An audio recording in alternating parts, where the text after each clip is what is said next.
Module 11, the cardiovascular system. Heart anatomy.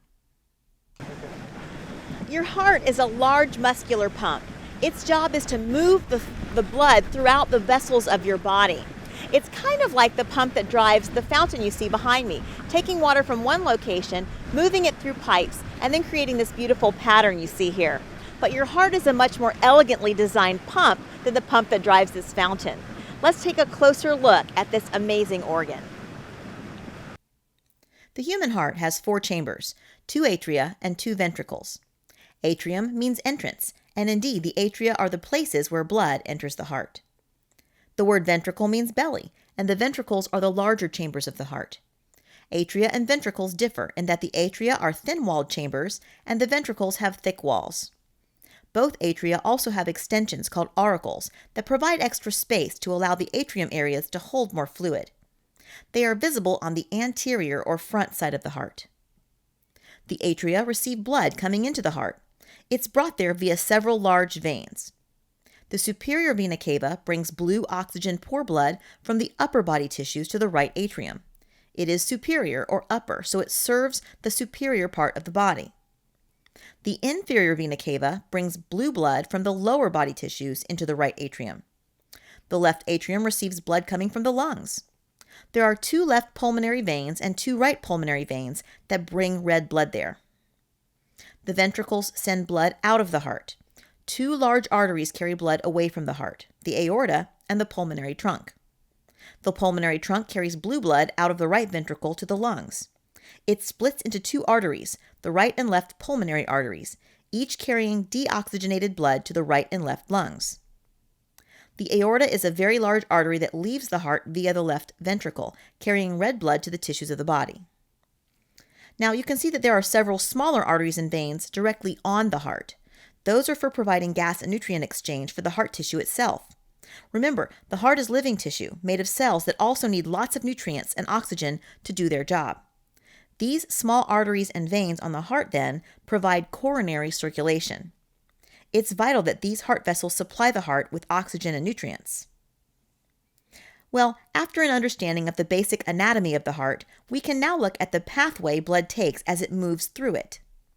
Beginning at the right atrium, blue blood arrives there from the superior vena cava and the inferior vena cava, as well as the coronary sinus, which is the large vein bringing blue blood from the heart's muscle. The right atrium has an opening to the right ventricle, which is called the right atrioventricular canal. It contains a valve called the right atrioventricular valve, or the tricuspid valve. This valve is very important because it only allows the blood to flow one way, from the right atrium to the right ventricle. The term tricuspid comes from the fact that this valve is made up of 3 flaps of connective tissue that's covered with smooth epithelial tissue. Each flap is called a cusp. The valve is a passive valve, opening and closing depending on the differences in pressure between the right atrium and ventricle. There are papillary muscles that connect to the tricuspid valve with strong thread-like connective tissue called chordae tendineae, or the heartstrings. When the muscular ventricle contracts, the papillary muscles contract, which keeps the valve from opening into the atrium. That way, blood won't back up into the atrium again, but will travel out the pulmonary trunk. The left atrium receives red blood from the 4 pulmonary veins coming back from the lungs. It's separated from the left ventricle by the left atrioventricular valve, or the bicuspid valve. This valve is also referred to as the mitral valve. It's made of 2 sheets of connective tissue, hence the term bicuspid. Like the tricuspid valve, the bicuspid or mitral valve opens depending on pressure changes between the left atrium and ventricle. Again, that ensures that no blood backs up into the atrium when the ventricle contracts. In between the heart's ventricles is a thick layer of tissue called the interventricular septum. The left and right atria are also separated by a thinner interatrial septum. Now, the aorta and pulmonary trunk vessels also have valves to ensure blood flows only one way through them. These are called semilunar valves, and they are half-moon-shaped flaps of tissue that meet together in the center of the vessel. When the ventricles contract, the blood pushes up against these valves, and they open up. If blood flows backwards, though, these valves will remain closed so that it doesn't flow back into the ventricles. Module 11, the cardiovascular system. Experiment 11-2, Cow's Heart Dissection. The cow heart dissection is a great dissection to do because cow anatomy, or the anatomy of a cow's heart, is very similar to the anatomy of a human heart. So by doing this lab, you will get a better understanding of all of the parts of the heart. Now, the first thing we want to do is orient ourselves to the heart and to figure out where everything is in location by the external structures. And the best way to do that is to hold it so that the apex is pointing down. That's the pointy end of the heart is pointing down. And you want to rotate it around and try to figure out where the right ventricle is versus the left ventricle. Now, if you remember from reading in your text, the left ventricle is the one that is much more muscular of the two ventricles because it is pushing the blood out to all the areas of the heart, whereas the right ventricle pushes the blood to the lung, so it doesn't quite push with as much power. The left ventricle is much more muscular. So I'm going to just begin squeezing around here, and one of the sides should feel a little more pliable. And so let me turn it so that you can see here. If you can see slight depression as I'm pushing on this side with this hand, I'm pushing down. There's some depression here. It's giving a little bit, as opposed to when I push over here. It's much stiffer, much more muscular. So the more muscular side is the left ventricle. This softer side is the right ventricle. And so I don't confuse myself, I'm going to mark the left ventricle, the muscular one, with this pen just to hold it there and so I can make sure I'm oriented correctly. This is my left ventricle, the more muscular one that I put the pin in as we're looking around the heart. So orienting you this way, this is the left ventricle, much more muscular. This is the right ventricle, and it's much less muscular. Now, we want to find the auricles. So we're going to turn the heart so that the right ventricle is on your right side. Now, I'm holding this so that the right ventricle is on my right side. It's not your right side, it's your left side. This is the right side. And so I'm going to turn it around. Now the right ventricle is on your right side. So you're looking at it from this direction. This is the posterior side of the heart. And this is where we're going to find the auricles. Now they're darker in color. And let me find one first. This right here is one auricle. So this would be the right auricle. Now the word auricle comes from a root that means ears. And these are kind of like ear flaps. They're extensions of the atria that allow the heart to have to hold more blood in that atrium. And so that's one. And then the other one, again, this is my left, this is the right. Or you're looking at the left and the right. This is the other auricle, or flap, if you will, of the atrium. So you can see that here and here. This is the left auricle, this is the right auricle. And you can see how they're darker in color for you to be able to see those. All right. Well, now we're going to follow the right auricle back to see if we can find the right side of the heart, the other auricle on the left side of the heart, and we're going to follow the right auricle back to see if we can find the blood vessel that's right behind it or posterior to it, and that's the superior vena cava. So this is the right auricle. I'm going to flip it around so you can see, and right here is the superior vena cava. This is a large vessel right here. You can see it's a little bit pliable because it's hollow right now, but look at the size of this blood vessel. This is the one vessel that's leaving this area, and it is quite muscular. So it would be good if we took our probe, the blunt probe, see if we can enter that vessel. And so I'm going to turn so you can see what I'm doing here. I'm following this vessel along, and here's where the opening is. And I'm using the blunt probe and sticking it in and kind of following it. So let's see if you can follow the indentation of the vessel as I'm going. You can see where the probe ends, and it goes right over to here and into that atrium. So it's kind of hard to see from this angle, but I want you to get an idea that this is the vessel that goes into it there. All right. Okay, so that's the superior vena cava. Now we also want to follow the left auricle. Here's my left side again. This is my left auricle then. We want to follow that to the pulmonary veins. And again, those are a little tricky to see as well. But we want to see the pulmonary veins and stick the blunt end into those. And in this particular case, it's a little challenging to find it. I'm going to stick right here and see if I can find where that's going. Yes, okay, so right here, this opening you see here. And really the best way to know is when you stick the blunt probe in, where is it going? Is it going to this side or is it going over to this side?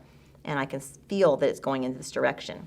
So in this case, that's the pulmonary veins. And we'll get a better look at those once we get inside the heart.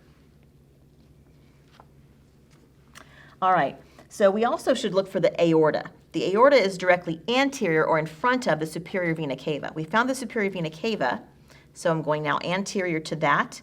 And right here, this large muscular artery is the aorta.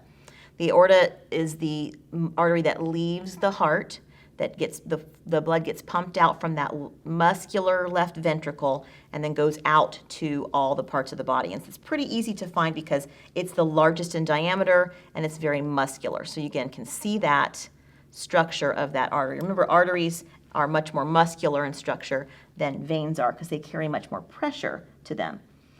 All right, and then we also want to look and see if we can find the pulmonary trunk, which is anterior to the aorta, which, let's see if we can find it. Okay, we won't be able to find that one in this particular specimen, but once we open up the heart and look inside, we'll be able to see all of those again in a better way. But the main reason why we're looking at this from the outside is just to orient yourself to where we are with the heart. Now it's time to cut into the heart. So we want to rotate the heart so that the superior vena cava is in front of us, or in front of you as you're doing it, and you want to cut the heart into two halves. Now we're going to cut, we're not going to cut right side from the left side. We're going to cut to make a cut that splits open the ventricles. We want to see inside those ventricles. So you want to stick your scalpel into the superior vena cava, and you want to cut all the way down to the wall of the heart that's facing you. And then you want to cut so the superior vena cava is kind of split down the middle. And it's going to be very tough. It's going to take a lot of time to do this. So I'm going to go ahead and make my cut, and then we'll come back.